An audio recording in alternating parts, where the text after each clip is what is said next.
The castle bells had just finished tolling midnight when young Elara crept through the shadowed corridors of Thornwick Keep, her bare feet silent on the cold stone floors. In her trembling hands, she clutched a leather pouch containing the evidence that would either save her life or seal her doom. What she had discovered in the Lord's private chambers that evening would shake the very foundations of medieval society and expose a system of exploitation so brutal, so systematically cruel, that even hardened knights would turn away in disgust. But Elara wasn't just any servant girl. She was one of the few who could read and write, skills that made her invaluable to her master, and infinitely more dangerous to his secrets. Tonight, she had finally gathered enough proof to expose the horrific truth about what really happened behind the gilded walls of England's most prestigious castles. Welcome back to Scandalous Pasts, where we peel back the romantic veneer of history to reveal the brutal realities that textbooks prefer to forget. Today, we're diving into the dark world of medieval domestic service, where young women lived at the complete mercy of lords who wielded absolute power over their bodies, their futures, and their very lives.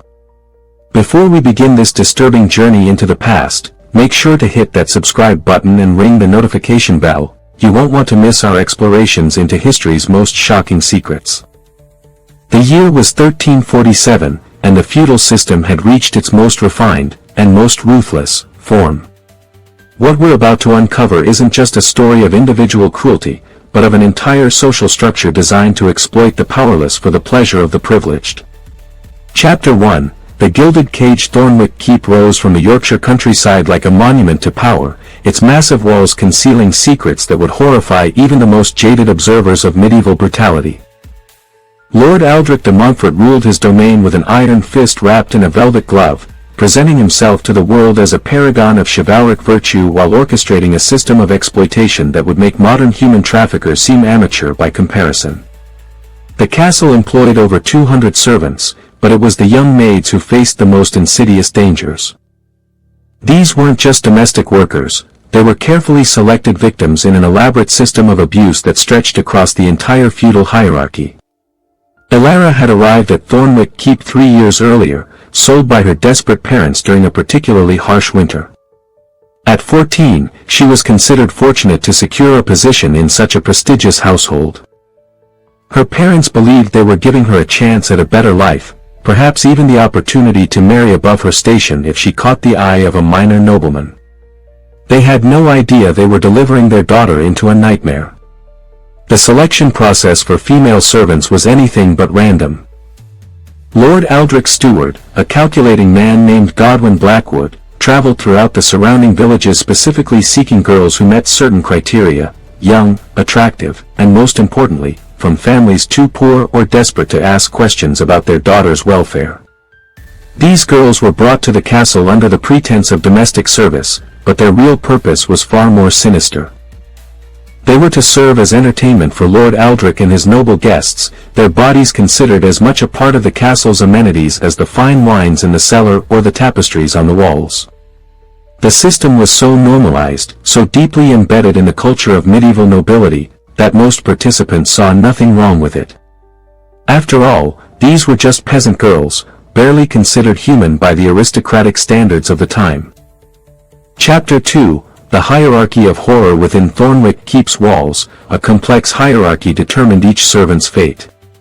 At the bottom were the scullery maids, girls as young as 12 who worked in the kitchens and were considered the most expendable.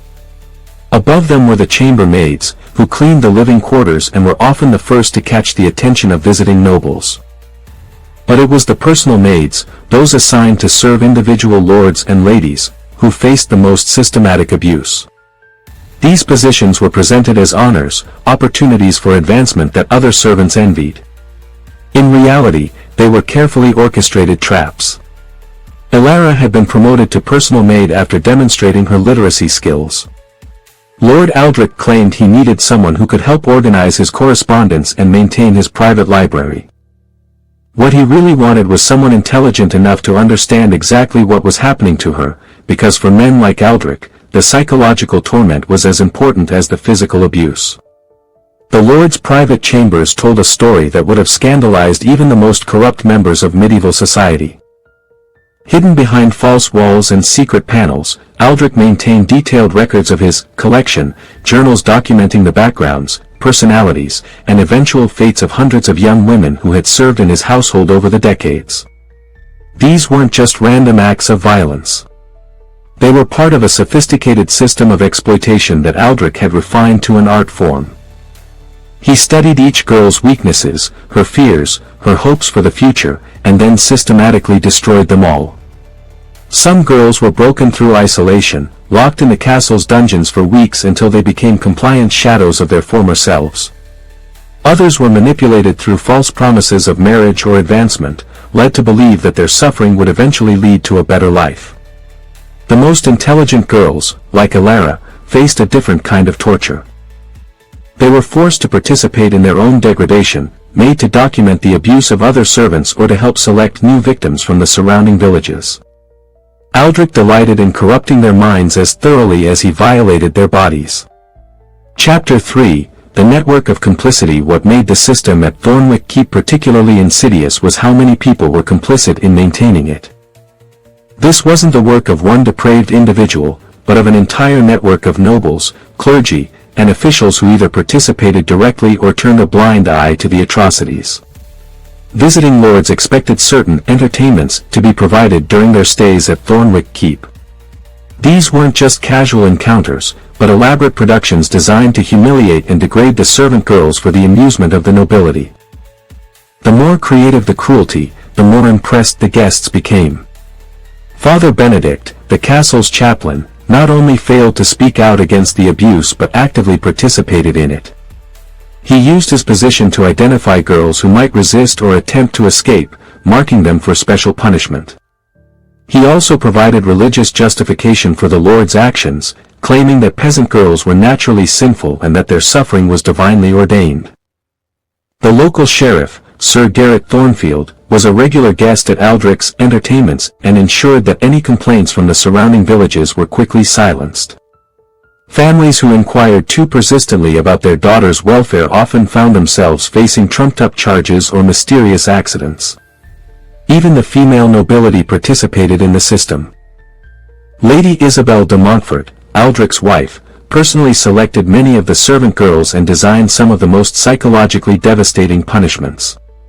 She viewed the maids not as fellow women deserving of protection, but as threats to be eliminated and toys to be broken. The castle's physician, Master Aldwin, provided medical care designed not to heal but to ensure the girls could endure prolonged abuse. He developed drugs that would make victims more compliant, treatments that would heal physical wounds while leaving psychological scars intact, and methods for preventing pregnancy that often left the girls permanently damaged. Chapter 4, The Rituals of Degradation. The abuse at Thornwick Keep wasn't random or impulsive, it followed carefully orchestrated rituals that had been refined over generations. These ceremonies served multiple purposes. They bonded the participating nobles in shared guilt, they systematically destroyed the victim's sense of self-worth, and they provided entertainment that the aristocracy found more thrilling than any tournament or hunt. The Feast of Innocence was held every autumn, coinciding with the harvest festivals that celebrated the year's abundance. But while the peasants in the surrounding villages gave thanks for their crops, the nobles at Thornwick Keep celebrated a different kind of harvest, the selection and initiation of new servant girls. During these events, recently arrived maids were subjected to elaborate humiliation rituals disguised as training for their new positions. They were forced to serve at banquets while wearing increasingly degrading costumes, perform dances that became progressively more sexual, and participate in games designed to break down their resistance and dignity. The winter solstice brought the Festival of Submission, where servant girls were forced to compete in contests that pitted them against each other for the nobles' amusement. The winners received temporary privileges that made other servants resent them, while the losers faced punishments that served as warnings to anyone who might consider resistance. But it was the spring rite of renewal that represented the system's most calculated cruelty.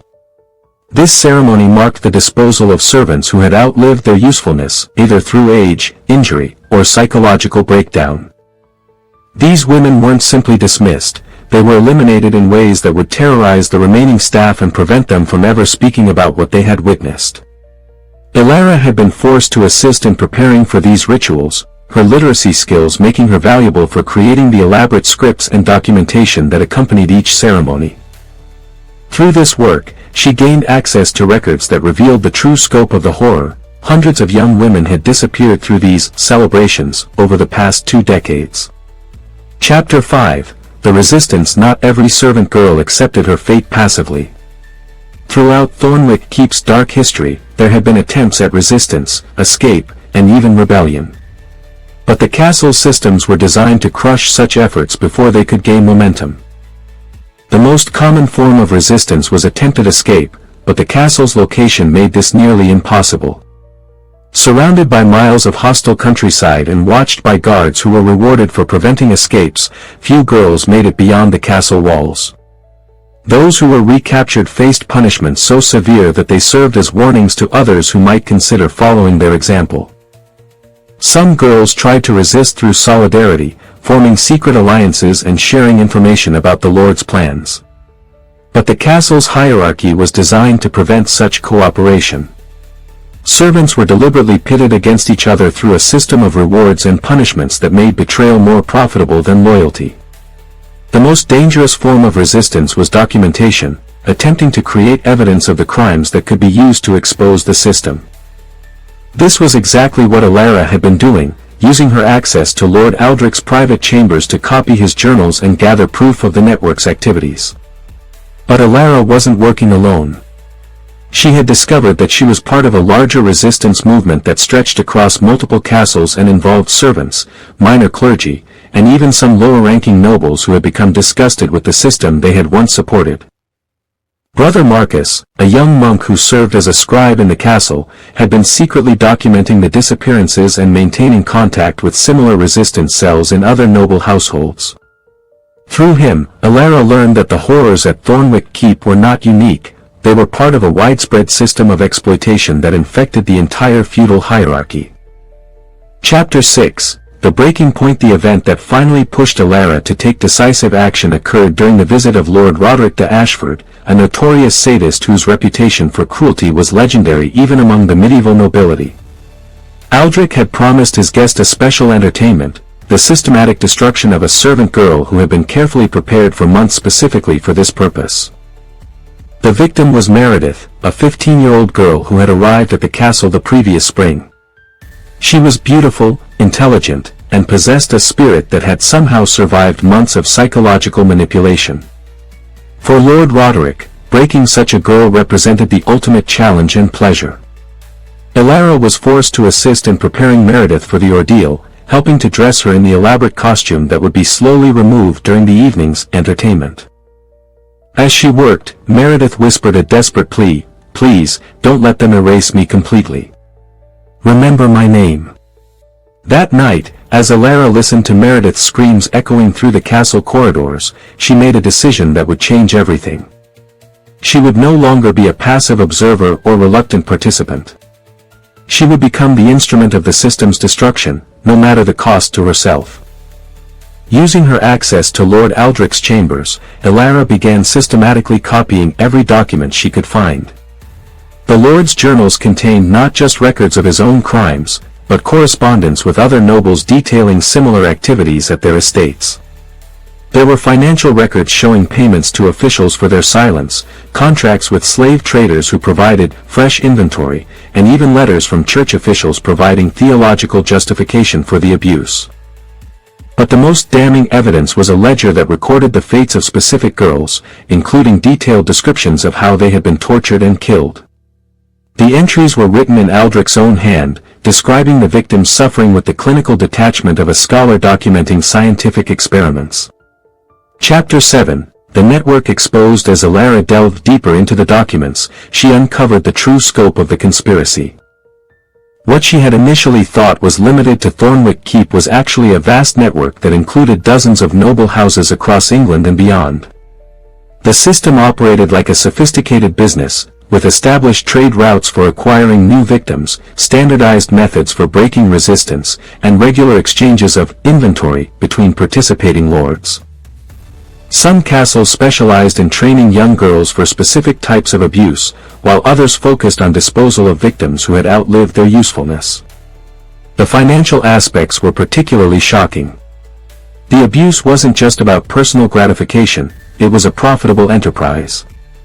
Wealthy nobles paid substantial sums for access to specific types of victims, and there was an active market for girls who had been trained in particular forms of submission. Church officials weren't just turning a blind eye to the activities, they were actively profiting from them. Monasteries served as way stations for transporting victims, while corrupt priests provided religious ceremonies that gave the abuse a veneer of divine sanction. Even more disturbing was the discovery that some of the victims weren't just peasant girls. The network had begun targeting daughters of minor nobles who had fallen out of favor, using trumped-up charges to seize their property and deliver their children into the system. The documents revealed that the network had been operating for over a century, with methods and practices passed down from generation to generation like family traditions. What Alara had witnessed wasn't an aberration, it was the culmination of decades of refined cruelty. Chapter 8, The Escape. Armed with evidence that could destroy the entire network, Alara faced the challenge of getting the information to someone who could act on it.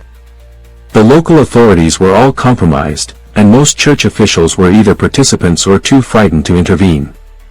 Her contact, Brother Marcus, had identified a potential ally, Sir William de Clare, a knight who had recently returned from the Crusades and was known for his strict adherence to the codes of chivalry. More importantly, he had no financial or political ties to the network and commanded enough respect to be taken seriously by higher authorities. But reaching Sir William meant escaping from Thornwick Keep, a feat that had proven impossible for countless other girls. Alara would need to use her unique position and knowledge to accomplish what brute force and desperation had failed to achieve. The plan she devised was audacious in its simplicity. During the next Feast of Innocence, when the castle would be filled with visiting nobles and their retinues, Alara would use the chaos to slip away. The evidence would be hidden in a food cart leaving the castle, while she would escape disguised as a servant from one of the visiting households. But the plan required a sacrifice that tore at Alara's conscience. To create the necessary distraction, she would have to allow another girl to suffer while she made her escape. The knowledge that her freedom would come at the cost of someone else's torment was almost unbearable, but she forced herself to remember that exposing the network would save hundreds of future victims. The night of the feast, as drunken nobles stumbled through corridors slick with wine and worse, Alara made her move. She had sewn the copied documents into the lining of a grain sack, which was loaded onto a cart bound for the village market. Then, wearing the livery of Lord Roderick's household, she simply walked out of the castle gates among a group of departing servants. Chapter 9, The Reckoning. Sir William de Clare's reaction to Alara's evidence exceeded her most optimistic hopes. The veteran knight was so horrified by what he read that he immediately dispatched riders to carry copies of the documents to the Archbishop of Canterbury, the King's Chancellor, and several other high-ranking officials who were known to be incorruptible. But the network's response was swift and brutal. Within days of Alara's escape, Thornwick Keep was attacked by bandits, a convenient fiction that allowed Lord Aldrich to eliminate all the remaining servant girls who might serve as witnesses. The official story claimed that the bandits had killed everyone in the castle except for the noble family and their most trusted retainers. Similar attacks occurred at other castles mentioned in the documents, as the network moved to eliminate evidence and witnesses. But they had acted too late, copies of the evidence had already reached too many people, and the scope of the conspiracy was too vast to cover up completely. The investigation that followed was one of the most extensive in medieval history. King Edward III, faced with evidence of systematic abuse by his own nobility, was forced to choose between protecting his aristocratic supporters and maintaining the legitimacy of his rule.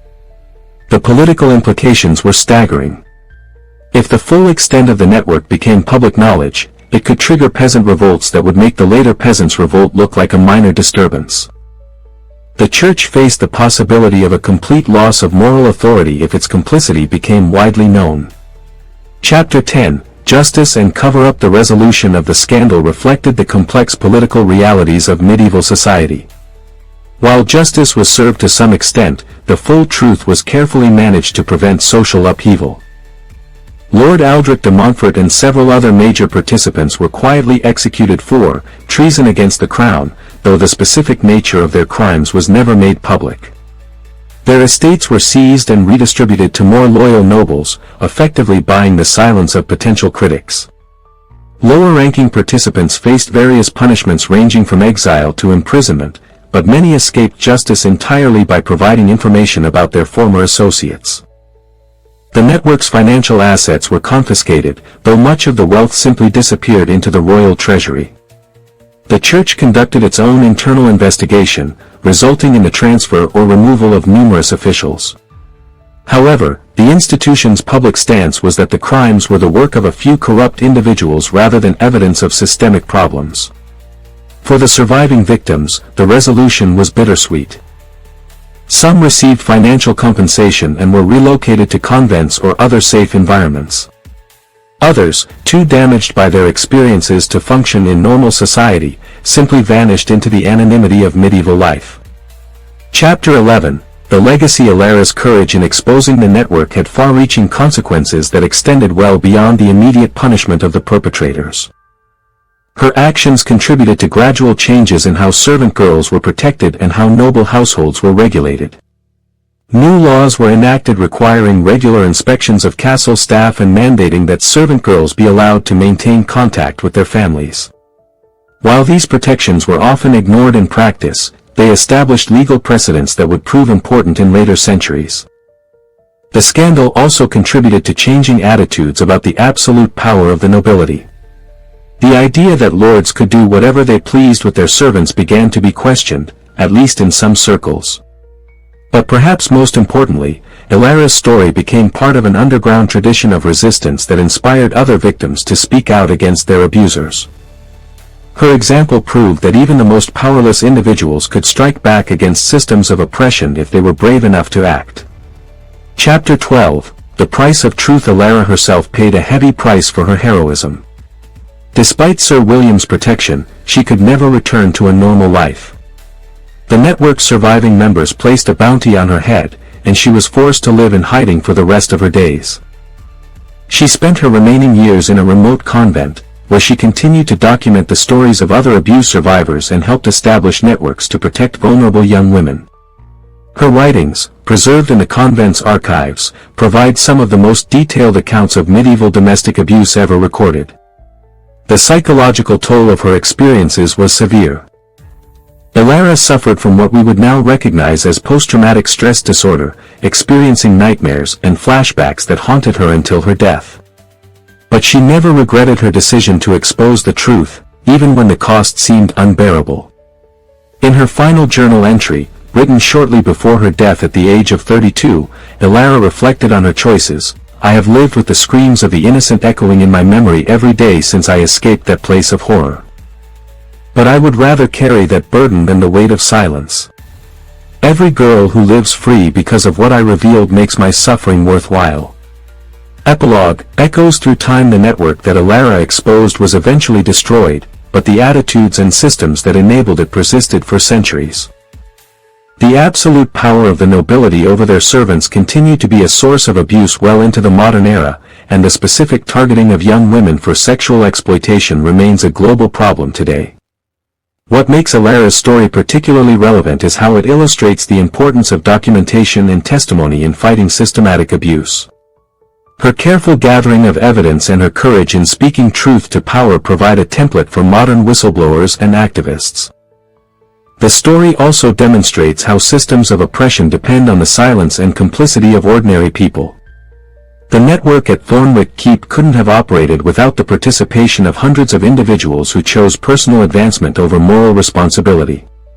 But perhaps most importantly, Alara's story reminds us that even in the darkest circumstances, individual courage can make a difference. Her decision to risk everything to expose the truth saved countless lives and helped begin the slow process of social change that would eventually lead to better protections for the vulnerable. The ruins of Thornwick Keep still stand in the Yorkshire countryside, though few visitors know the true history of what occurred within its walls.